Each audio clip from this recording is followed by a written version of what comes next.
समस्त को मो नमस्कार मु दीप्ति आपण मानक स्वागत करुछि मो यूट्यूब चैनल डीएस एम्बिशन को। ओडिशा जीविका मिशन आसिला गुरुत्वपूर्ण चिट्ठी। चिट्ठी अनुसार प्रत्येक जिलार प्रत्येक ब्लॉक रे कार्यक्रम करने को पड़िबो। केबे ठारू क्यों कार्यक्रम करने को पड़िबो ता आजिर वीडियो रे म आपण मानक सहित आलोचना करिवि। आशा करूछि आपण माने शेष जाय मोर एही वीडियो सह जोड़ी होई रहिबे।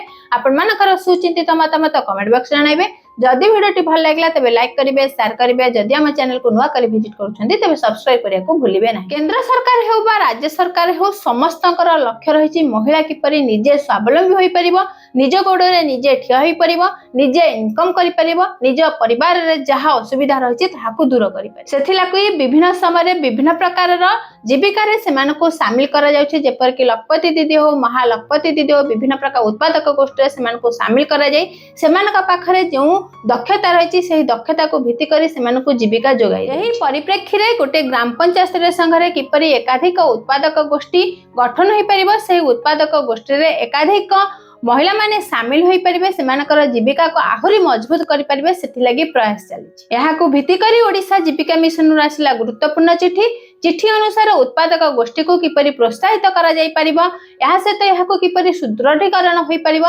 सेथिलागी 30टी जिल्ला रे एही परिप्रेक्षी रे कार्यक्रम करा। यह एक जातीय अभियान अटे। एही अभियान 30 जून 2026 रु आरंभ होई 31 जुलाई 2026 पर्यंत प्रत्येक जिल्ला रे करा जिवो। जोठारे उत्पादक गोष्ठी नाही से स्थान रे किपरि उत्पादक गोष्ठी गठन होई परिबो, या सहित जो स्थान रे उत्पादक गोष्ठी रहिछि ताहा किपरि सुदृढ़ीकरण होई परिबो, सेथिलागी एही प्रयास चालू रही। एथिलागी मार्गदर्शिका प्रस्तुत करा जायछि। सेही मार्गदर्शिका को फॉलो करी प्रत्येक जिला स्तर रे ब्लॉक स्तर रे कार्यक्रम करा जी। जो कार्यक्रम करा जिवो यह जिला और ब्लॉक वाइज प्रत्येक स्थान रे साप्ताहिक भित्ति रे ही अपडेट करा जिवो, जहा चिट्ठी रे उल्लेख रही। मार्गदर्शिका कोन रहिछि, एथिरे केउ माने शामिल हेबे, किपरि यही कार्यक्रम करा जिवो, मु तार आगामी वीडियो रे आपण मानक सहित आलोचना करिवि। आशा करूछि एही परि नुआ नुआ अपडेट जानिबा लागि निश्चित भाबे आम चैनल डीएस एम्बिशन को सब्सक्राइब करिया को भूलिबे नाही।